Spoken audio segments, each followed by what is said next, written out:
So ayun guys, pupunta muna tayo ng bayat sa palengke. Bibili tayo ng mga kailangan sa bahay, mga stock. Apakalayo kasi ng bayan dito, mga 20 minutes. Buti na lang, tinawid natin yung motor sa bangka. At meron tayong service dito sa Gumapat, Quezon.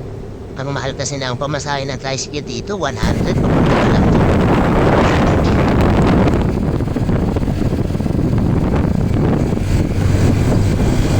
Bawal pala karne. Tinda.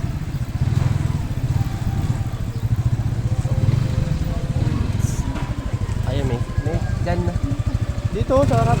Baba na kayo. So ayan mga kabiyahe, nandito na tayo sa palengke. Umimili na tayo dito ngayon. Bibili pala ako dyan ng blue marlin. Sasabawan ko. Ako ang magluluto. Sasabay ko na rin yung pain sa isda. Mamimingwit kami. Mamaya. Welcome to my vlog.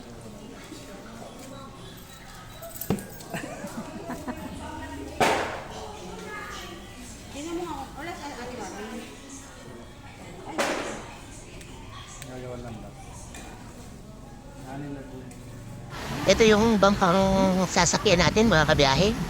Sa pamimingwit. At pupunta na tayo sa pwesto na marami na isda. Sabi ni Kuya O. Ito na nga. Biyahe na tayo. Ginagawan tayo ngayon ng sima. 2 sima sa isang pampabigat. Para pagka kinagat ng isda, 2 agad ang huli. Galing talaga ni Kuya Hob. The best ka talaga. Sayang isang tanggal. Sabi ko sa iyo. Hindi kasi inaano yun dito.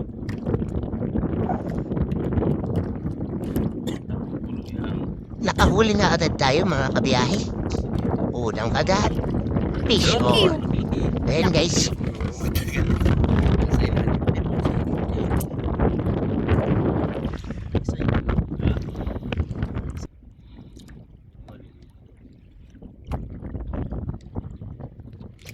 Ito nga pala yung pinakamalaki naming huli. Siguro mga 3 kilos to. Ito sa akin kuya ito. Kaya pinta.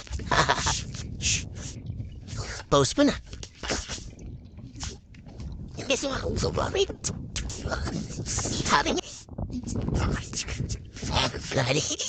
Ay sabi niya basta hindi zero. Pause.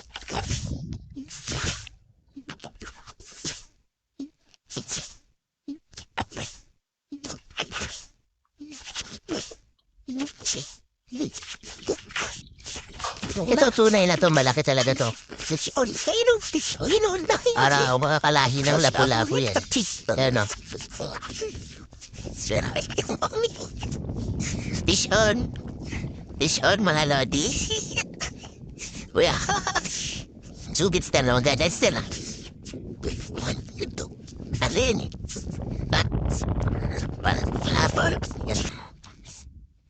Lapu-lapu.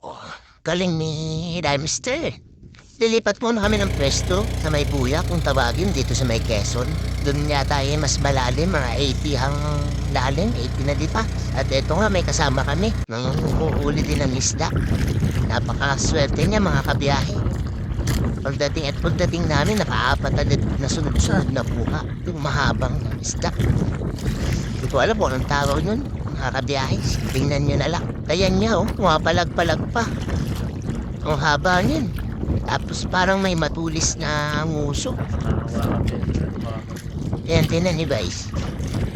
Mga kabiyahe ang haba. Sabi ni Kuya Og, masarap daw yan sa prito at sinabaw. At ang taba ng isda niya.